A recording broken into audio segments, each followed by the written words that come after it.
আজকের গল্পটা শুরু করার আগে আপনাকে একটা কঠিন বাস্তবতার মুখোমুখি করতে চাই। ভাবুন তো, যে মানুষটিকে আপনি গত 11টি বছর ধরে নিজের কলিজার টুকরো নাতনি ভেবে বুক দিয়ে আগলে রাখলেন, যার মুখে এক চিলতে হাসি দেখার জন্য নিজের জীবনের সবটুকু সুখ বিসর্জন দিলেন, একদিন হঠাৎ জানতে পারলেন সে আপনার রক্তের কেউ তো নয়, বরং আপনার কাছে আশ্রয় নিয়েছিল। তখন আপনার ভেতরের মানুষটার অবস্থা কেমন হবে বলুন তো? বিশ্বাস, ভালোবাসা, কোনটা বেঁচে থাকবে? তো হাই, আমি মিকাইল ইসলাম, কোরিয়ান সিনেমিকাইল ইউটিউব চ্যানেলের নতুন আরও একটি ভিডিওতে আপনাকে স্বাগতম। আজকে আমি যে মুভিটি এক্সপ্লেন করতে যাচ্ছি, সেই মুভিটি চারটি আন্তর্জাতিক পুরস্কারপ্রাপ্ত চাইনিজ ড্রামা মুভি। মুভিটার নাম, এটা কেবল একটা সিনেমার গল্প নয়, এটা মানুষের আত্মত্যাগ, পাপ বোধ আর অন্ধ ভালোবাসার এক অদ্ভুত অনুভূতির দস্তাবেজ। মুভির প্রত্যেকটা দৃশ্য এমন ভাবে সাজানো হয়েছে, চরম ইমোশনাল হয়ে আপনি রোলার কোস্টারে ভেসে যান। তাই একটু ধৈর্য ধরে সম্পূর্ণ ভিডিওটা দেখতে থাকুন। তো চলুন আর কথা না বাড়িয়ে রক্তের সম্পর্কে সীমানা পেরিয়ে মানুষের মন স্পর্শ করা সেই অমর গল্পের গভীরে প্রবেশ করা যাক। 现在奶奶在，所有的事情都会变好的。我还想头一回回家看到人，头一回有人给我暖被窝，你们能不能也帮帮他？ গল্প শুরু হয় চীনের দক্ষিণ উপকূলের একটা শান্ত মনোরম জেলে পাড়া থেকে। সমুদ্রের গর্জন আর ঢেউয়ের শব্দ যেখানে মানুষের নিত্যদিনের সঙ্গী। সেই গ্রামেই বাস করেন সুজি নামের এক বয়োবৃদ্ধ জেলে নারী। সুজির জীবনের একমাত্র আলো হলো তার ফুটফুটে নাতনি ছোট্ট জিয়া। খুব কম বয়সে জিয়ার বাবা সমুদ্রে মাছ ধরতে গিয়ে আর ফিরে আসেনি। আর মা, সে তো নিজের দায়িত্ব ঝেড়ে ফেলে জিয়াকে সুজির কোলে ফেলে রেখে অন্য একজন পুরুষকে নিয়ে পরবাসী হয়েছে। মা বাবাহীন এই অনাথ মেয়েটিকে সুজি নিজের বুকের মানিক করে বড় করে তুলেছেন। সুজির জীবনটা ঘুরপাক খায় জিয়াকে কেন্দ্র করে। সুজির এক ভাগ্নে আছে, বিনের ছেলেমেয়েরাও জিয়ার বয়সী। ওরা একসাথে গ্রামের মেটোভাত ধরে খেলে বেড়ায়। জিয়ার ছোট্ট মনটা বড় পবিত্র। দোকান থেকে একটা চকলেট কিনলেও সে ভাই বোনের সাথে অর্ধেক ভাগ না করে মুখেই তোলে না। খুব ছোট্ট ছোট্ট দৃশ্যগুলোই প্রমাণ করে মেয়েটির হৃদয়ে কোনো ছল চাতুরি নেই। তবে জিয়ার আসল টান কোনো খেলার পুতুলে নয়, তার টান রং তুলিতে। ছবি আঁকতে সে বড্ড বেশি ভালোবাসে। গ্রামের ছোট্ট মুদির দোকান চালায় সুজির দুঃসম্পর্কের ভাই জিনসাইয়ের দোকানে কাঠের তাকে সাজানো নতুন এক সেট দামি রং পেন্সিল দেখে জিয়ার চোখ দূরে চকচক করে ওঠে। কিন্তু সুজি তো অভাবী জেলে, তার কাছে তখন সেই দামি রং পেন্সিল কেনার মতো টাকা ছিল না। নাতনির চোখ ভরা প্রত্যাশা যখন হতাশার জলে ভরে ওঠে, সুজির বৃদ্ধ বুকের খাঁচাটা মোচড় দিয়ে ওঠে। সে মুহূর্ত দেরি না করে নিজের মাছের ঝুড়ি থেকে সবচেয়ে বিরল, বড় আর দামি ইল মাছটি বের করে জিনসাইয়ের হাতে তুলে দেয়। জিনসাই তো অবাক। ওই একটা মাছের দাম রং পেন্সিল সেটের চেয়ে বহু গুণ বেশি। কিন্তু সুজির কাছে নাতনির মুখের এক ফোঁটা হাসির চেয়ে মূল্যবান আর কিছুই হতে পারে না। নতুন রং পেন্সিল পেয়ে জিয়ার যেন ডানা গজে যায়। সে বাড়ি ফিরেই ক্যানভাস খুলে বসে। সুজি রান্নার ফাঁকে এসে দেখে জিয়া একটা ছবি এঁকেছে, যেখানে দাদি আর নাতনি একে অপরের হাত ধরে সমুদ্রের পাড়ে দাঁড়িয়ে আছে। তবে ছবিটিতে সুজির চুলগুলো এখনো সাদা হয়ে আছে। সুজি হেসে জিজ্ঞাসা করে, মারে, আমার চুলে রং করিসনি কেন? জিয়া তার ছোট্ট হাত দিয়ে সবচেয়ে সুন্দর নীল পেন্সিলটা উঁচিয়ে ধরে মিষ্টি কণ্ঠে বলে, দাদি, নীল তো আমাদের দুজনেরই সবচেয়ে প্রিয় রং, তাই না? তোমার চুলগুলো আমি এই নীল রং দিয়ে রাঙিয়ে দেবো, যাতে তোমার একদম পরীর মতো লাগে। সুজির চোখ দুটো ছলছল করে ওঠে। সে জিয়ার ছোট্ট ব্যাগে নীল পেন্সিলটা পরম যত্নে ঢুকে দিয়ে বলে, বাকি ছবিটা পরে আঁকিস মা। আজ তোর বিন আঙ্কেল তোকে নৌকায় করে মাছ সমুদ্রে নিয়ে যাবে। সেখানে গিয়ে ঈশ্বরের কাছে তোর হারানো বাবার আত্মার জন্য একটু প্রার্থনা করিস। যে অমনি অবুঝ গলায় বলে ওঠে, দাদি, তুমি যাবে না? বিন আঙ্কেল বললো মাছ সমুদ্রে নাকি সুন্দর ডলফিন খেলা করে। সুজি এক মুহূর্তের জন্য চুপ হয়ে যায়। চোখের কোণে জমে থাকা জল আড়াল করে বলে, না রে মা, আমি যাব না। যে হিংস্র সমুদ্র সুজির একমাত্র সন্তানকে গিলে খেয়েছে, সেই সমুদ্রের পাড়ে দাঁড়ালে পুত্র সুখে সুজির বুক যে খা খা করে জ্বলে ওঠে। পরদিন সুজি আর জিয়া শহরের চকচকে মার্কেটে যায়। জিয়ার নতুন জামা দরকার। একটা গহনার দোকানে ডলফিন আকৃতির একটা ছোট চকচকে রূপালীর নেকলেস দেখে জিয়ার নজর আটকে যায়। সুজি বিন্দুমাত্র দ্বিধা না করে লকেটটা কিনে জিয়ার গলায় পরিয়ে দেয়। নাতির আনন্দ ধরে রাখতে সুজি নিজের পুরনো ক্যামেরা দিয়ে জিয়ার একটি ছবি তুলে রাখে। লকেটটা গলায় ঝুলিয়ে জিয়ার সেই নিষ্পাপ হাসি সুজির জীবনের সবচেয়ে বড় সম্পদ। সুজি জিয়াকে একটা রাইডে বসে দিয়ে বলে, তুই এখানে বসে খেয়াল মা, আমি পাশের দোকান থেকে তোর ড্রেসটা পছন্দ করে নিয়ে আসি। একদম নড়বি না কিন্তু। সুজি হাসি মুখে কাপড়ের দোকানে ঢোকে। সুন্দরটা লাল জামা পছন্দ করে ফিরে আসে। কিন্তু রাইডের সামনে আসতেই সুজির হাতে শপিং ব্যাগটা মাটিতে ধপাস করে পড়ে যায়। রাইডটা খালি ঘুরছে, জিয়া সেখানে নেই। সুজি পাগলের মতো পুরো মার্কেট চষে ফেলে। প্রত্যেকটা গলি, প্রতিটা দোকান খোঁজে। মাইকিং করা হয়, পুলিশ আসে, কিন্তু ছোট্ট জিয়া যেন এক নিমিষেই হাওয়ায় মিলিয়ে গেল। এক লহমায় সুজির পৃথিবীটা কুয়াশায় ঢেকে যায়। এরপর আমাদের 11 বছর পরে নিয়ে যাওয়া হয়। সুজি আর জিয়ার সেই নিভে যাওয়া গ্রাম এখনো আছে, কিন্তু সুজির রূপ বদলে গেছে। সে এখন আরো বৃদ্ধা, আরো কঙ্কালসার, কিন্তু তার চোখ দুটো আজও হারানো নাতনির ফেরার অপেক্ষায় জ্বলজ্বল করে। গত 11 বছর ধরে সে নিজের হাতে আঁকা জিয়ার সেই ছবি শহরের দেয়ালে দেয়ালে, বাস স্টপেজে ছটিয়ে আসছে। গ্রামের মানুষ সুজিকে দেখে আড়ালে আফসোস করে, বুড়ি বুঝি পাগলি হয়ে গেল। অন্যদিকে 11 বছরে বড় হয়ে যাওয়া জিয়াকে আমাদের সামনে আনা হয়, কিন্তু আফসোস এই মেয়ের নীল রং ভালোবাসার নিষ্পাপ জিয়া নেই। শহরের এক জীর্ণ স্যাঁতসেঁতে অন্ধকার গলিতে তার বসবাস। সে এখন দক্ষ হাত মারার দস্যু, পকেটমার আর জালিয়াতির কারবারি। লিন নামের আরেকটি ছোট মেয়েকে সাথে নিয়ে এসে সামাজিক যোগাযোগ মাধ্যমে ভুয়া ও নিম্নমানের বিউটি প্রোডাক্ট বিক্রির ব্যবসা চালায়। তবে এই অপরাধের পথ তারা নিজেদের ইচ্ছায় বেছে নেয়নি। তাদের পেছনে রয়েছে দুই ভয়ঙ্কর সন্ত্রাসী, রেন আর কুই। এই দুই হিংস্র অপরাধী জিয়া আর লিনকে অন্ধকার ঘরের চিলেকোঠায় বন্দী করে রাখে এবং তাদের দিয়ে বেআইনি কাজ করিয়ে লাখ লাখ টাকা লুট করে। একটাতে অনলাইনে ভিউ কম হওয়ায় রেন রাগে ক্ষিপ্ত হয়ে ওঠে। সে জিয়ার জামা ধরে টান মেরে অশালীন পোশাক বের করে ছিটিয়ে দিয়ে বলে, কাল থেকে এই খোলামেলা পোশাক পরে লাইভ আসবি, ভিউ কিভাবে বাড়াতে হয় আমি তোদের দেখাচ্ছি।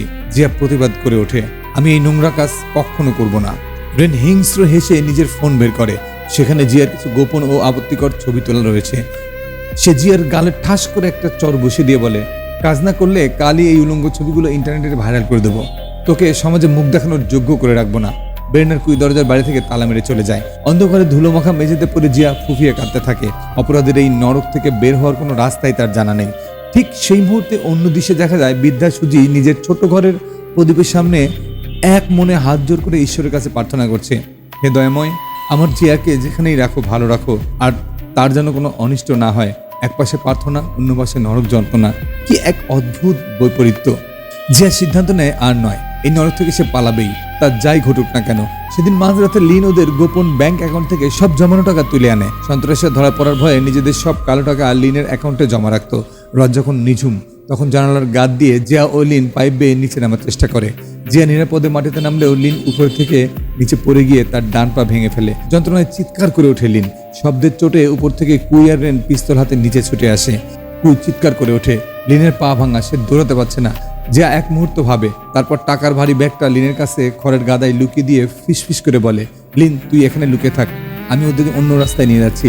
লিনকে বাঁচাতে জিয়া নিজ টার্গেট হয়ে অন্যগুলির দিকে অন্ধের মতো দৌড়াতে শুরু করে। পেছনে রেনার কুয়ের ধাওয়া, সামনে অন্ধকার নির্জন রাস্তা। দৌড়াতে দৌড়াতে জিয়া হাঁফিয়ে ওঠে। হঠাৎ সে দেখতে পায় রাস্তার পাশে একটা বিশালাকার ফ্রিজার ভ্যান, মাছ বা কোল্ড স্টোরের গাড়ি দাঁড়িয়ে আছে, যার পেছনে ভারী দরজা খোলা। কোনো উপায় না দেখে জিয়া সেই ফ্রিজারের কনকনে ঠান্ডা অন্ধকারের ভেতরে ঢুকে পড়ে। গাড়ির ড্রাইভার কানে ইয়ারফোন গুঁজে জোরে গান শুনছিল। সে কিছুই খেয়াল না করে গাড়ির পেছনের লকটা বাইরে থেকে আটকে দেয় এবং গাড়ি চালানো শুরু করে। ফ্রিজারের ভেতরে তাপমাত্রা -°C নামতে শুরু করে। জিয়ার দরজায় পাগলের মতো চাপড়াতে থাকে, কিন্তু গান শুনতে থাকা সেই ড্রাইভারের কানে সেই আর্তনাদ পৌঁছায় না। জিয়ার হাত পা জমে বরফ হতে শুরু করে, চোখের পাতা ভারী হয়ে আসে, নীল হয়ে আসা ঠোঁটে জিয়ার নিঃশ্বাস বন্ধ হওয়ার উপক্রম। এক নিদারুণ মৃত্যুর মুখোমুখি দাঁড়িয়ে যায় জিয়া।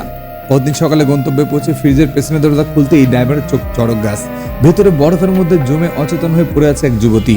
ড্রাইভার তড়িঘড়ি করে তাকে স্থানীয় হাসপাতাল ও পরে থানায় নিয়ে যায়। ভাগ্যিস এই ভ্যান ড্রাইভারটি ছিল সুজিদের গ্রামেরই একজন পরিচিত লোক। সেই মেয়েটিকে ভালো করে চেনার চেষ্টা করে এবং জিয়ার গলার সেই ডলফিন নেকলেস ও পুরনো ছবির সাথে মিলিয়ে চমকে ওঠে, আরে এ তো হারিয়ে যাওয়া জিয়া। সংবাদটা গ্রামের পুলিশ ফাঁড়ি থেকে সুজির কানে পৌঁছানো মাত্র বৃদ্ধা সুজির হাত থেকে মাছের ঝুড়ি খসে পড়ে। 11 বছরের জমে থাকা কান্না বুক চিরে বেরিয়ে আসে।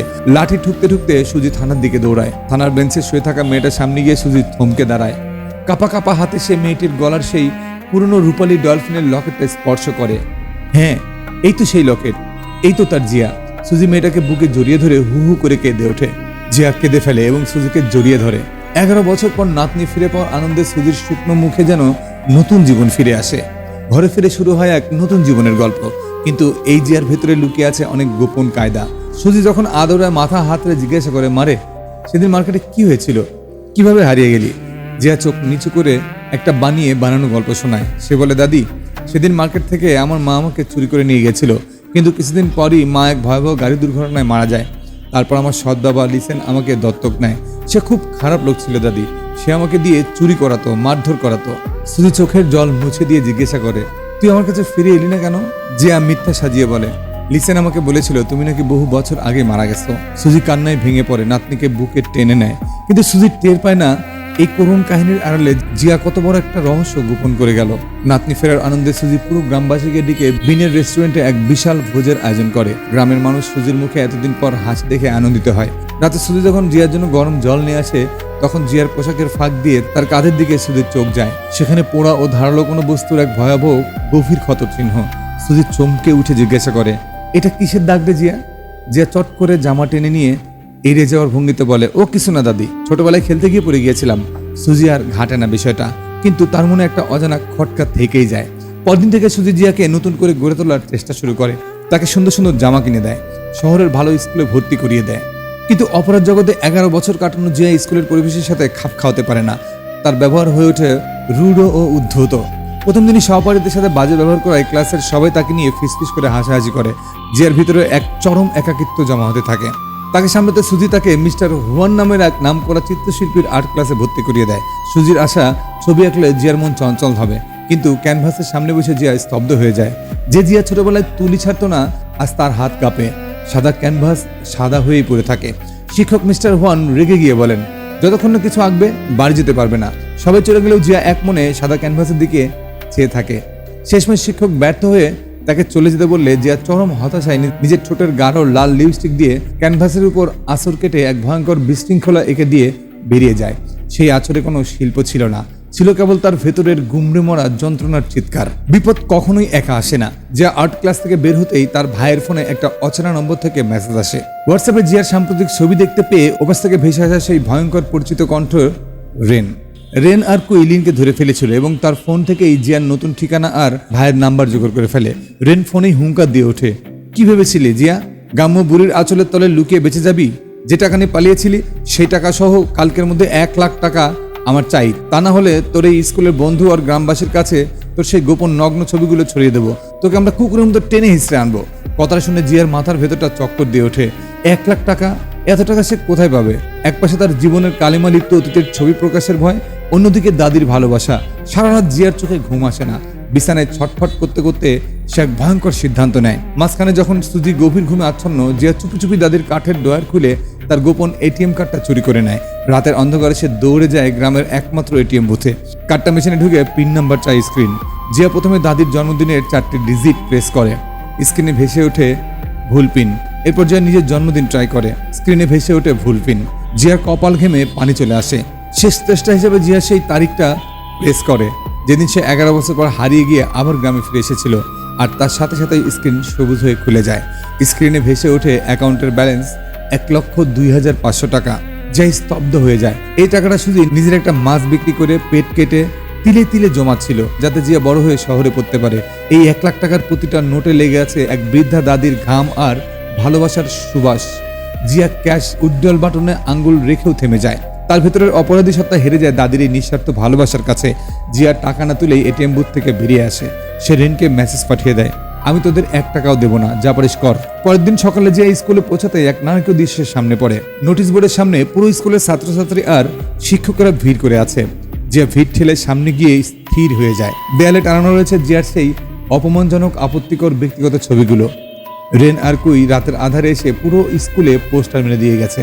জিয়ার ভাই মরিয়া হয়ে ছবিগুলো ছেড়ার চেষ্টা করছিল, কিন্তু জিয়ার সম্মান ততক্ষণে ধুলোয় মিশেই গেছে। জিয়া কোনো কথা না বলে নিথর পায়ে স্কুল থেকে বেরিয়ে আসে। স্কুল কর্তৃপক্ষ সুজিকে ডেকে পাঠায়। অন্য অভিভাবকদের চাপের মুখে তারা জিয়াকে স্কুল থেকে চিরতরে বহিষ্কারের নোটিশ ধরিয়ে দেয়। সবাই যখন জিয়াকে ধিক্কার দিচ্ছে, তখন সুজির চোখ দুটো থেমে যায়নি। সেখানে কোনো ঘৃণা ছিল না, ছিল এক আগ্নেয়গিরির মতো ক্ষোভ। সুজি নিজের মতো করে একটা বুদ্ধি আঁকে। সে কুই আর রেনকে ফোন করে বলে, তোদের সব টাকা আমি দেবো, তোর রেস্টুরেন্টে আয়। রেস্টুরেন্টে রেন আর কুই এসে সুজিকে হুমকি দিতে থাকে। সুজি একদম শান্ত থেকে তাদের সামনে দামি মদ আর খাবারের বোতল তুলে দেয়। সে নমুনি হয়ে বলে, আমার নাতনির সব ছবি ডিলিট করে দাও বাবা, আমি টাকা দিচ্ছি। কিন্তু মদের নেশায় চুর হয়ে গুন্ডা দুটো সুজির সাথে খারাপ ব্যবহার করতে থাকে। সুজি তাদের আরও মদ খাওয়াতে থাকে। এক পর্যায়ে অতিরিক্ত মদের নেশায় কুই আর রেন যখন টেবিলে জ্ঞান হারিয়ে ফেলে, সুজি ক্ষিপ্ত গতিতে টেবিল থেকে রেনের দামি আইফোনটি ছিনিয়ে নেয় এবং দৌড়ে সোজা থানায় গিয়ে হাজির হয়। পুলিশ সেই ফোন জব্দ করে রেন আর কুইয়ের বিরুদ্ধে পর্নোগ্রাফি ও ব্ল্যাকমেইলিং এর মামলা ঠুকে দেয় এবং সাইবার সেলের মাধ্যমে ইন্টারনেট ও ফোন থেকে জিয়া সব ছবি চিরতরে মুছে দেয়। পুলিশ সুজির এই সাহসিকতা দেখে অবাক হয়ে যায়। থানায় এসে জিয়া যখন দেখে তার এই বৃদ্ধা দাদি একাই ওই দুই ভয়ঙ্কর সন্ত্রাসীকে ধূলিসাৎ করে দিয়েছে, তখন জিয়ার চোখে জল আর ঠোঁটে এক পরম শ্রদ্ধার হাসি ফুটে ওঠে। এই ঘটনার পর থেকে জিয়া আর সুজির মধ্যে সম্পর্কের রসায়নটা পুরো বদলে যায়। বিন গ্রামবাসীদের বুঝিয়ে জিয়ার স্কুলে ফেরার ব্যবস্থা করে, কিন্তু জিয়া আর সাধারণ পড়ালেখায় ফিরতে চায় না, সে ছবি আঁকাতেই মন দেয়। একদিন সুজি জিয়াকে নিয়ে নৌকায় করে সেই বিষাদের মাঝ সমুদ্রে যায়। সেখানে দাঁড়িয়ে সুজি জিয়াকে জড়িয়ে ধরে কেঁদে ফেলে বলে, জানি রে মা, তোর বাবা জেলে হতে চায়নি, সে শিল্পী হতে চেয়েছিল, কিন্তু আমার সামর্থ্য ছিল না বলে তাকে সমুদ্রে যেতে হয়েছিল। আজ আমি তোকে দেশের সেরা আর্ট স্কুলে পাঠাবো, তোর ভেতরেই আমি আমার ছেলেকে স্বপ্নে বাঁচিয়ে রাখবো। ঠিক সেই মুহূর্তে সমুদ্রের পানি চিরে একদল বিরল নীল ডলফিন লাফিয়ে ওঠে, যেন প্রকৃতিও তাদের ভালোবাসাকে সমর্থন জানাচ্ছে। জিয়া মন দিয়ে ছবি আঁকা শেখে। সে সুজির চমৎকার একটা প্রকৃতি আঁকে। শিক্ষক মিস্টার ওয়ান সেই ছবি দেখে চোখের জল ধরে রাখতে পারেন না। সে জিয়াকে শহরের কেন্দ্রীয় আর্ট একাডেমিতে নিজ খরচায় পড়ার সুযোগ করে দেন। কিন্তু নিয়তির খেলা বড় নির্মম। শহরে যাওয়ার আগেই রাতে জিয়ার মুখোমুখি হয় এক কালো ছায়া।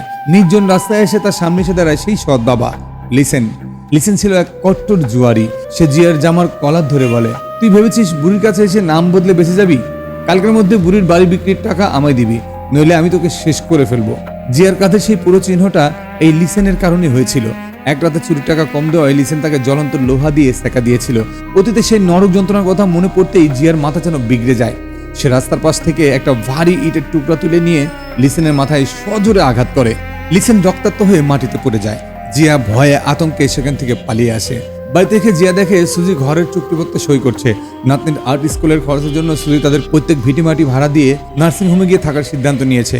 দাদির এই আত্মত্যাগ দেখে জিয়ার বুকটা ফেটে যায়। সে বুঝতে পারে সে এই পবিত্র ভালোবাসার যোগ্য নয়, সে তো এক বিশাল প্রতারক। পরদিন সকালে সুজি বাজারে গেলে জিয়া ঘরের প্রতিটি কোণায় ছোট ছোট চিরকুট লিখে যায়, দাদি, ওষুধ সময় মতো খেও, বেশি ড্রিঙ্ক করো না, নিজের যত্ন নিও। আর দেওয়ালে টাঙিয়ে দিয়ে যায় ছোটবেলায় সেই অসমাপ্ত ছবিটা, যা সে নীল রং দিয়ে পূর্ণ করেছে। বিকেলে যখন সুজি ও পুরো গ্রামবাসী জিয়াকে জাহাজে তুলে শহরের আর্ট স্কুলে পাঠাতে আসে, জিয়ার চোখে ছিল নীরব কান্নার বন্যা। জাহাজ ছেড়ে দিলে সুজি হাত নেড়ে বিদায় জানায়, কিন্তু শহরে পৌঁছেই ঘটে বিপত্তি। মিস্টার হুয়াং জিয়াকে একাডেমির ঘরে বসিয়ে খাবার আনতে যান। ফিরে এসে দেখেন ঘর খালি। টেবিলের উপর পড়ে আছে জিয়ার একটি চিঠি। চিঠিতে লেখা, দাদি, আমি চলে যাচ্ছি। আপনার ভালোবাসা পাওয়ার যোগ্যতা আমার নেই। জীবনের এই কয়েকটা দিন আপনি আমাকে যে স্বর্গীয় ভালোবাসা দিয়েছেন, তা নিয়ে আমি বাকি জীবন কাটিয়ে দিতে পারবো। দাদি, সত্যি যদি ঈশ্বর থাকেন, তবে পরের জন্মে যেন আপনারই নিজের রক্ত হয়ে জন্ম নিতে পারি। এই সময়েই গ্রামে এক তোলপাড় সৃষ্টি হয়। সুজির হাতে এসে পৌঁছায় একটি খাম, যা জিয়া যাওয়ার আগে পুলিশের মাধ্যমে পাঠিয়েছিল। খামটি খুলতেই বেরিয়ে আসে একটি অফিসিয়াল ডিএনএ টেস্ট রিপোর্ট। রিপোর্টে স্পষ্ট অক্ষরে লেখা, সুজি এবং জিয়ার মধ্যে কোনো ডিএনএ মিল নেই। এরা দুজন সম্পূর্ণ ভিন্ন রক্তের মানুষ। পুরো গ্রামবাসী স্তব্ধ হয়ে যায়। সুজি চিৎকার করে কেঁদে ওঠে, এ হতে পারে না, এ আমার জিয়া, এই তো তার গলায় আমার কিনে দেওয়া ডলফিনের লকেট। ঠিক তখনই পুলিশ লিসেনকে গ্রেপ্তার করে থানায় নিয়ে আসে এবং শিয়ানকে, যে জিয়া সেজে এসেছিল, নিজে থানায় গিয়ে আত্মসমর্পণ করে সব সত্য প্রকাশ করে। ফ্ল্যাশব্যাকে দেখানো হয় আসল সত্য। 11 বছর আগে মার্কেটে যখন আসল জিয়া হারিয়ে যায়, তখন সে লিসেনের গাড়ির নিচে পড়েছিল। লিসেনের গাফিলতিতেই আসল জিয়া আর তার মা দুজনেই সেই মারাত্মক দুর্ঘটনায় মারা যায়। কিন্তু ধূর্ত জুয়ারি লিসেন তার নিজের মেয়ে শিয়ানের নামে আগেই ইন্স্যুরেন্স করে রেখেছিল। ইন্স্যুরেন্সের কোটি টাকা হাতাতে লিসেন আসল মৃত জিয়ার গলা থেকে রূপালী ডলফিন নেকলেসটা খুলে নিজের মেয়ে শিয়ানের গলায় পরিয়ে দেয় আর পুলিশকে জানায় মৃত মেয়েটি হলো তার মেয়ে শিয়ান। সেদিন থেকে লিসেন নিজের মেয়ে শিয়ানের নাম পরিচয় পৃথিবী থেকে মুছে দেয়। সে শিয়ানকে বাধ্য করে আসল জিয়ার পরিচয় নিয়ে বাঁচতে, যাতে ইন্স্যুরেন্সের টাকা সে একা ভোগ করতে পারে। এ কারণে শিয়ান এতদিন জিয়া সেজে বাঁচতে বাধ্য হয়েছিল। সত্যিটা জানার পর সুজির মাথার উপর যেন আকাশ ভেঙে পড়ে।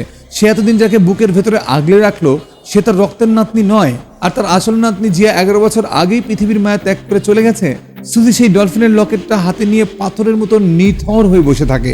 তার চোখ থেকে আর জলও ঝরে না।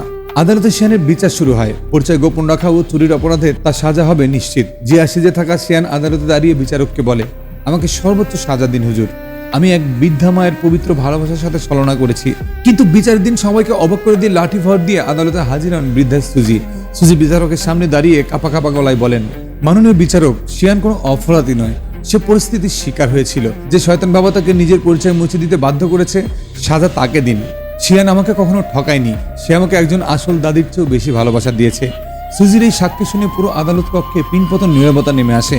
ডাক সাইডে দাঁড়িয়ে থাকা শিয়ান অধরে কাঁদতে থাকে। বিচারক লিসেন ও সন্ত্রাসীদের দীর্ঘ কারাদণ্ড দেন এবং শিয়ানকে লৌহদণ্ড হিসাবে 1 বছরের সশ্রম কারাদণ্ড প্রদান করেন। 1টা বছর কেটে যায়। জেল থেকে মুক্তি পেয়ে শিয়ান এখন একটি ফুলের দোকানে কাজ করে। ছোট্ট একটা ঘরে সাধারণ জীবন কাটায়। একদিন বিন শহরের দোকানে এসে শিয়ানের সাথে দেখা করে। বিনের মুখটা বিষণ্ণ ছিল। সে শিয়ানকে জানায়। শিয়ান চলে যাওয়ার পর সুজি একা বাড়িটায় থাকতে পারতেন না। সে নার্সিংহোমে চলে গিয়েছিল, কিন্তু সেখানে গিয়ে সুজির ডিমেনশিয়া বা চরম স্মৃতিভ্রম রোগ হয়েছে। সে তার অতীত, নিজের নাম, গ্রাম সবকিছু ভুলতে বসেছে। আর গত 3 দিন ধরে সুজি নার্সিংহোম থেকে বেরিয়ে গেছে। কথা শোনা মাত্র শিয়ানের হাত থেকে ফুলের টব খসে পড়ে। সে উম্মাদের মতো শহরের রাজপথে, বাস স্টপেজে সুজিকে খুঁজতে শুরু করে। শিয়ানের চিৎকার শহরের যান্ত্রিকতায় হারিয়ে যায়। হঠাৎ শিয়ানের মনে পড়ে সেই পুরনো গ্রামের কথা, সেই ছোট্ট গোলাপ বাগানের কথা। শিয়ান দৌড়ে যায় সুজিদের সেই পরিত্যক্ত প্রত্যেক ভিটেতে। বাগানের এক কোণে ধুলোবালি মেখে ছেঁড়া কাপড়ে একটা বৃদ্ধা নারী বসে আঙুল দিয়ে ডলফিনের ছবি আঁকার চেষ্টা করছে। শিয়ান ধীর পায়ে সুজির সামনে গিয়ে হাঁটু গেড়ে বসে। শিয়ানের চোখ দিয়ে জলের ধারা নেমে আসে। সুজি ঝাপসা চোখে শিয়ানের দিকে তাকায়। স্মৃতিভ্রষ্ট সুজির মস্তিষ্ক হয়তো সব ভুলে গেছে, কিন্তু তার হৃদয় যে ভোলেনি। সুজি তার নোংরা দুটি হাত দিয়ে শিয়ানের মুখটা চেপে ধরে কেঁদে উঠে বলে, তুই এসেছিস জিয়া? তুই কোথায় হারিয়ে গেছিলি রে মা? আমি যে তোকে কত খুঁজেছি। শিয়ান সুজিকে জড়িয়ে ধরে হাউ মাউ করে কেঁদে ওঠে। দাদি, আমি জিয়া নয়, আমি শিয়ান। আমি তোমার কেউ নয়। সুজি শিয়ানের মাথায় হাত বুলিয়ে মিষ্টি হেসে বলে, তুই আমার জিয়া, তুই আমার নীলপরীর মতো নাতনি। ভালোবাসা যে রক্তের সম্পর্কের চেয়েও কতটা ঊর্ধ্বে তা সুজির এই অবুঝ আলিঙ্গন প্রমাণ করে দেয়। শিয়ান সুজিকে নিজের ঘরে নিয়ে আসে। এবার গল্পের ভূমিকা বদলে যায়। সুজি এখন এক অবুঝ শিশু, আর শিয়ান তার মা। শিয়ান দিনরাত সুজির সেবা করে, তাকে খাইয়ে দেয়, চুল আশ্রে দেয়। একদিন সুজি নীল রং নিজের আর শিয়ানের গালে মেখে দিয়ে বাচ্চাদের মতো হেসে বলে, সমুদ্রের রং নীল, তাই এই রংটা আমার খুব প্রিয়। কিন্তু নিয়তির অমোঘ নিয়মকে তো ঠেকানো যায় না, তাই না? বৃদ্ধ বয়সে অসুস্থ হয়ে সুজি হাসপাতালে ভর্তি হয়। মৃত্যুর শেষ প্রহরে লাইফ সাপোর্টে থাকা সুজির পাশে শিয়ান বসেছিল। শিয়ান যখন সুজির সামনে আসল জিয়া আর শিয়ানের একসাথে একটা ছবি তুলে ধরে, সুজি মাস্কের ভেতর থেকে হালকা হাসে। সুজি তার কাপা কাপা হাতটি তুলে শিয়ানের গালে রাখে। অতি কষ্টে ফুসফুস করে শেষ বাক্যটি বলে, আমি জানি তুই শিয়ান, কিন্তু তুই তো আমার জিয়া, তোকে আমি কোনোদিন ভুলবো না মা। এই কথাটি বলার সাথে সাথেই সুজির ইসিজি মনিটরের দাগটি সোজা হয়ে যায়। সুজি চিরদিনের জন্য চোখ বোঝে। শিয়ানের আর্তনাদে হাসপাতালের বাতাস ভারী হয়ে ওঠে। সুজির মৃত্যুর পর শিয়ান তাদের পুরনো ঘরে ফিরে এসে একটি পুরনো টেপ রেকর্ডার খুঁজে পায়। সুজির স্মৃতি হারানোর ঠিক আগের দিন শিয়ানের উদ্দেশ্যে একটি বার্তা রেকর্ড করে রেখেছিল। শিয়ান রে, জিয়াকে হারিয়ে আমি ভেবেছিলাম আমার জীবনে সব আলো নিভে গেছে, কিন্তু ঈশ্বর তোকে আমার কাছে পাঠিয়েছিলেন। তুই হয়তো রক্তের নাতনি ছিলিস না, কিন্তু তোর ভালোবাসা আমার মরে যাওয়া বুকে আবার বেঁচে থাকার আনন্দ দিয়েছিল। তুই নিজেকে অপরাধী ভাবিস না মা, তুই আমার নাতনি ছিলিস, আছিস, চিরকাল থাকবি। শিয়ান তাদের ঘরের বিশালকর সাদা দেওয়ালে এক নয়নভিরাম ক্যানভাস এঁকেছে। সেখানে নীল সমুদ্রের পরে গোলাপ বসানো সুজি আর আসল জিয়া হাসি মুখে দাঁড়িয়ে আছে। শিয়ান নিজের হাতে নীল রঙের শেষ আঁচড়টি দিয়ে ছবিটা সম্পন্ন করে। শিয়ানের চোখ থেকে জল গড়িয়ে পড়ে, কিন্তু ঠোঁটের কোণে ফুটে ওঠে এক চিরন্তন শান্তির অমলিন হাসি। আর এখানেই আমাদের হৃদয়কে গভীরভাবে দোলা দেওয়া এই বিখ্যাত চাইনিজ মাস্টারপিস মুভিটি শেষ হয়ে যায়। বিশ্বাস করেন, আমি এই শেষের দিকে এক্সপ্লেন করতে গিয়ে আমার গলা এখনো ভারী হয়ে গেছে। আমি কথা বলতে পারছিলাম না, মানে এক্সপ্লেন করতে পারছিলাম না, জানি না কেন, তবে আমি খুব আপসেট হয়ে গিয়েছিলাম। তো রক্তের সম্পর্কে কি মানুষের আসল পরিচয়, নাকি শর্ত ছাড়া ভালোবাসতে পারাটা পৃথিবীর সবচেয়ে বড় অলৌকিক ঘটনা? সুজি আর শিয়ানের এই কান্না ভেজা গল্প হয়তো আমাদের সেই চিরন্তন সত্যটাই শিক্ষা দিয়ে গেল। গল্পটি আপনার মন ছুঁয়ে থাকলে ভিডিওটিতে অবশ্যই একটা লাইক দিতে ভুলবেন না, আর অবশ্যই কমেন্ট করবেন, কারণ বুঝতে পারছেন আমার গলাটা এখনো ভারী হয়ে আছে। আর আপনি যদি বিশ্বসেরা সব সিনেমা আর ড্রামার এমন সব হৃদয়স্পর্শী এক্সপ্লেনেশন সাবলীল বাংলায় উপভোগ করতে চান, তবে এখনই কোরিয়ান সিনেমিক্যাল চ্যানেলটি সাবস্ক্রাইব করে পাশে থাকা বেল আইকনটি অল প্রেস করে দিন। আজকের মতো এখানেই বিদায় নিচ্ছি। সবাই ভালো থাকবেন, নিজের পরিবারের প্রিয় মানুষগুলোকে ভালোবাসায় আগলে রাখবেন। দেখা হচ্ছে আগামী রবিবার ঠিক সেম টাইমে। সে পর্যন্ত ভালো থাকুন, সুস্থ থাকুন, টাটা, বাই বাই।